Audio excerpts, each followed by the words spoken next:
बिस्मिल्लाहिर्रहमानिर्रहीम। ये मनाज़र हैं अभी चेन पैकर सादकाबाद के।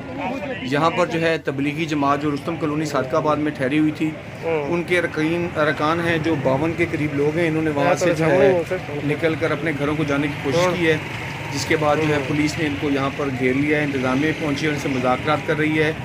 मज़ीद अहवाल आप देखें इस वीडियो में। हम पाकिस्तानी अपने देश के सबसे चलते, उन्होंने कहा कि तमाम काम को कोई खतरा नहीं है, तो फिर हमने कहा कि हम अपने बीमार को नहीं लें।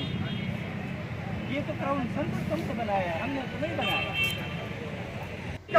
मुझे पहले शूट करें, कसम खुदा की वरना जहर की गोली खाता हूं। ऐसी कोई बात ये मुनाफिक तरीके आदमी है, इसको इस मरकज से निकालिए।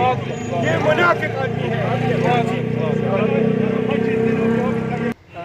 काफ़ी जज्बाती मनाज़र हैं और ये लोग अपने घरों को जाना चाह रहे हैं, जबकि इन्हें अब वापस मरकज़ मुंतकिल कर दिया गया है।